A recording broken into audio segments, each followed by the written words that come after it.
In every generation, there are a few rare beings who appear not just to teach, but to radiate truth. They don't deliver complex doctrines or promise quick enlightenment. They simply are. Their very presence becomes a living transmission of peace, joy, and the divine itself. Anandamayi Ma was one such being, one of the most luminous spiritual figures of the 20th century. She wasn't trained by any master, didn't follow any tradition, and never studied the scriptures in the conventional way. Yet from the earliest days of her life, her being radiated a profound inner light, a state of natural union with the divine that required no explanation. And she remained in that state throughout her life. Whether silent or speaking, smiling or still, her presence awakened something deep in all who came near her. To some, she was a mystery. To others, she was the Divine Mother herself, nothing less than the incarnation of the Supreme Divinity, destined to heal, inspire, and transform the world. But above all, Anandamayi Ma showed us that the highest spiritual realization is not reserved for a few saints locked away in caves. It is available to each of us, here and now, because the divine is what we are in our deepest nature. In this video, we will explore the story of this extraordinary woman, her life, her presence, and her message. We will listen to her words and her luminous vision of reality, a vision that points directly to the light within us and all around us.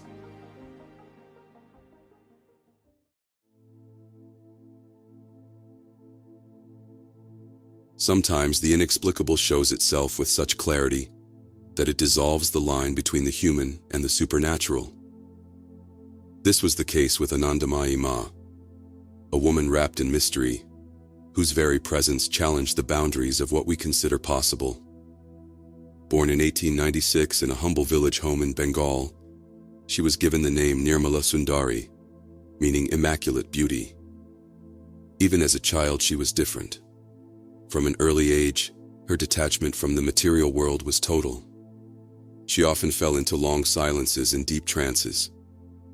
It is said that as a child she would talk to animals, trees, plants, and unseen beings while walking, using signs and gestures, as if all of nature and spirit were extensions of herself. To some, she appeared mentally deficient, too serene, too detached, too inward. Even her parents feared for her future.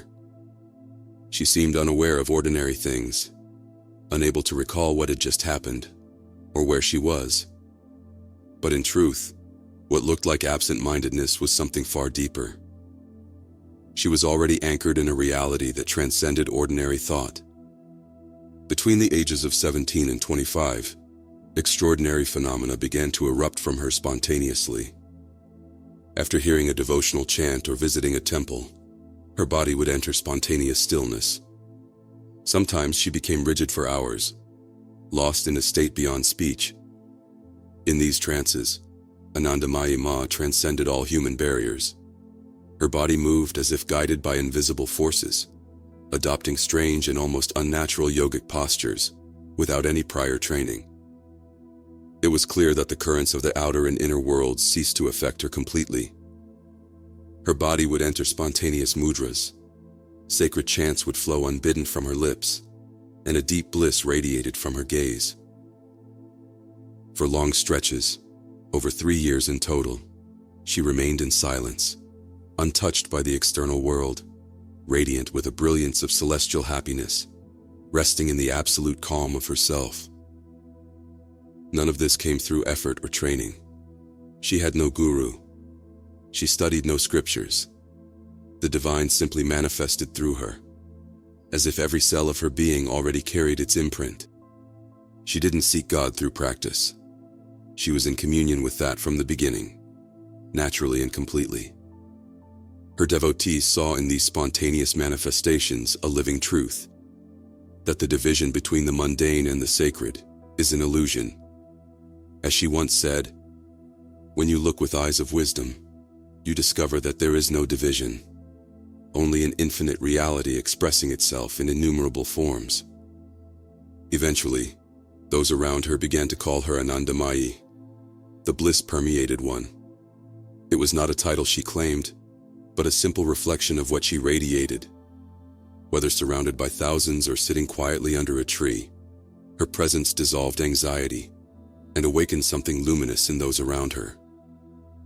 Anandamayi Ma never set out to become a teacher. People simply came to her, drawn by a mysterious, effortless presence, a rare and unmistakable expression of profound stillness, joy without cause, and love without object. People from all walks of life were drawn to her, not because she promised miracles, but because she was one. Temples were built in her name, but she owned nothing. She gave no formal teachings, yet her presence transformed lives. She didn't speak of paths or doctrines. She simply embodied a state of being that many spend lifetimes seeking. Followers wrote down her words, but she never claimed to be the source. She often said, "I have no particular path. All paths are mine." Her radiance wasn't in performing miracles, although such things were often reported. One devotee recalled, "Her presence felt like standing in front of a sacred fire. You didn't need to understand. You just felt deeply, unmistakably held." Another said, "She was a window into the infinite. The more you looked at her, the more you forgot yourself." Anandamayi Ma revealed that the divine is not somewhere far away, waiting to be earned. It is already within us, closer than thought, more real than form, quietly present beneath all our effort and fear. She had no sense of separation, not from God, not from others, not from the world. Her life demonstrated that the deepest spiritual realization can live and breathe here and now, through anyone.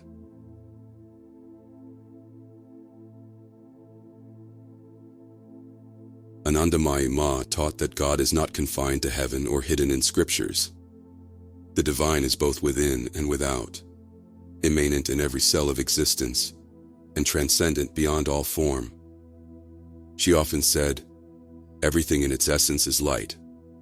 To her, all things, joy and pain, birth and death, form and formlessness, are expressions of the same sacred reality. This is why she encouraged people not to escape the world, but to see it rightly. The world is not a mistake to be corrected, but a manifestation to be understood. Duality is pain, she said, and described worldly experience as akin to a dream. When we wake up to the one in all things, even suffering becomes part of a greater wholeness. She taught acceptance, not as resignation, but as a sacred seeing. Good and bad, inner and outer, light and shadow. Nothing lies outside the divine. Try to be constantly aware of the fact that whatever is perceived at any time, in whatever way, is a manifestation of the Supreme Being. This awareness leads to surrender. And for Anandamayi Ma, surrender wasn't about helplessness. It was about trust. She said, "Make it as if it is the divine's work done through you as its instrument. Then your mind will be at rest and at peace." That is prayer and meditation. Her path was not bound to rituals or dogma. She welcomed all paths: devotion, knowledge, service, and meditation. Each was a doorway to the same inner flame. Whether you worship Christ, Krishna, Kali, or Allah, she said, you actually worship the one light that is also in you. Her teachings invite us to recognize the sacredness of our experience, to honor what arises in our lives, and to look gently beneath the surface of things. The divine is not elsewhere. It is here, now, in us, and in all. Divine happiness, she taught, is not a fleeting pleasure or passing joy. It is a state so deep and subtle that even the smallest particle of it, once attained, never leaves one again. This happiness is not dependent on external circumstances, but is the very essence of life itself, eternal and unshakable. She explained that to reach this divine happiness, is to touch the core of existence and find oneself. When this self is truly discovered, nothing else remains to be found. The restless craving of the heart ceases, and torment is stilled forever. She warned that many lives are wasted in endless wandering without asking the vital question, who am I? Her teaching was clear. Ask this question sincerely, for it is the doorway to supreme realization. When your tears unite the inner and outer worlds, you will find the presence you sought with such yearning, closer than your own breath, deeper than the core of your heart. She taught that reality surpasses all language and thought. What can be expressed in words is only a fragment of what truly is.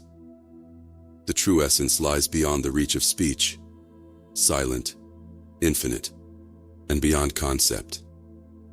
She likened saints to trees, silent and welcoming. Saints neither call anyone nor push anyone away. Like trees that give shade, flowers and fruit freely to all, whether human or bird, they offer shelter and gifts without discrimination. Her presence conveyed this quality: open, generous, and unconditional. She taught that the restless mind, full of worldly desires, naturally becomes confused. To find peace, one must withdraw from these distractions and turn the mind inward. She reminded us, joys and sorrows are born of time and must pass. We should not be disturbed by their coming and going. At the heart of her teachings was the recognition of a deeper reality behind the passing flow of thoughts and feelings, a timeless, unconditioned awareness that is our essential being. She often said, "You are not this body, this mind, these thoughts or emotions. That which you truly are has no form, no name, no beginning, and no end." She encouraged perseverance. The harder the obstacles, the stronger the inner striving and prayer. Eventually, mastery is gained. Among her most intimate teachings was a simple yet powerful practice she called the art of staying. This was not a technique in the usual sense, but a quiet resting in the awareness that underlies every experience. To stay, not to react, not to fix, not to become, but to simply be, was, in her words, the deepest form of surrender. The art of staying is the art of being, she said. It is dissolving into the boundless ocean of consciousness that you truly are. Look at a tree. From one seed arises a huge tree. From it comes numerous seeds, each one of which, in its turn, grows into a tree. No two fruits are alike, yet it is one life that throbs in every particle of the tree. So, it is the same divine reality everywhere. Her teaching emphasized the oneness of all beings, even though they appear diverse. This divine presence pervades everything silently. To dissolve the illusion of separateness, she advised two ways: melt the sense of otherness with devotion, or burn it away with knowledge. The result is self-knowledge, knowing oneself as the whole.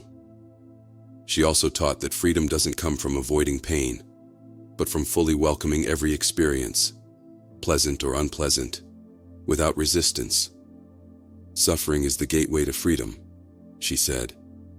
Only through the total acceptance of life, just as it is, can the ego's grip dissolve and the boundless self be revealed.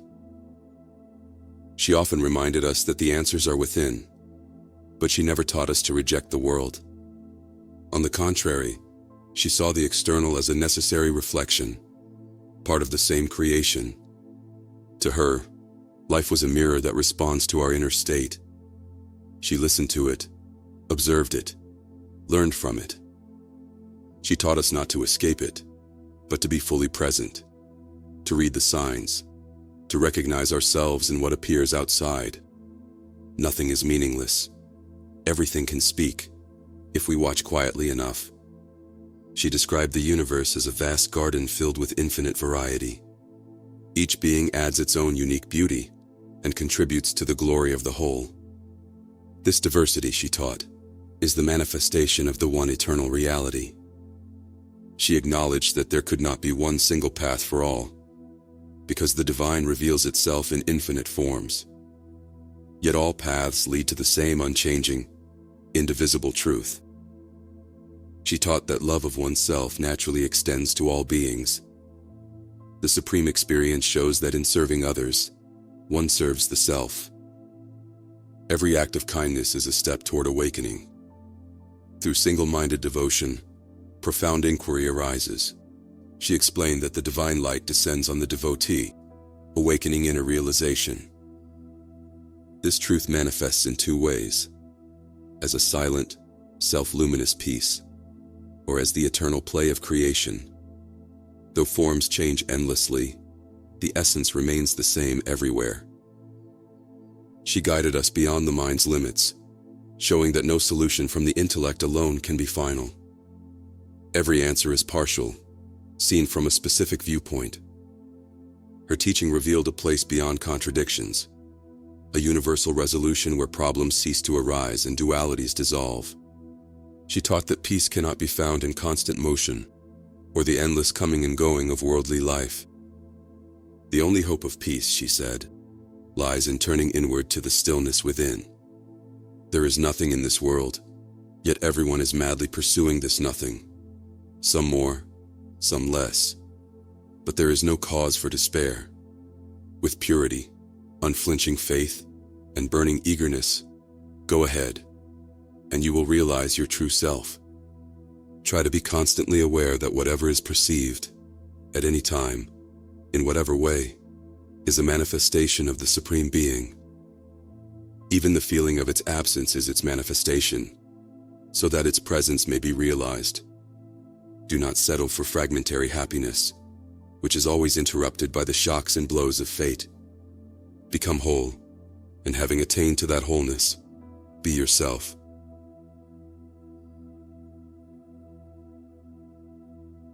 While Ma didn't give step-by-step techniques the way some modern paths do, her life and words offer powerful orientation points we can bring into our everyday experience. These are not rules, but gentle reminders that come directly from the way she lived and taught. 1. Stay with what you are.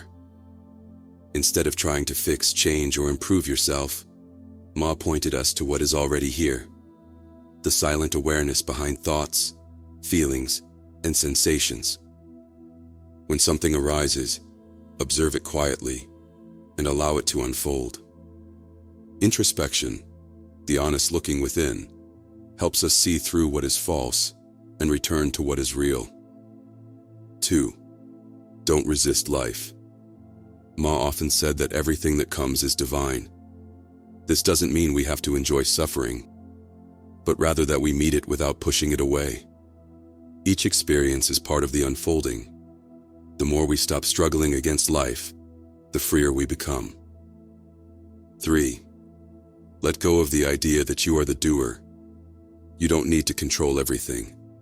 Life moves through you. Watch how things happen without your effort. The breath, the thoughts, even the body's movements. The deeper you see this, the more peace you feel.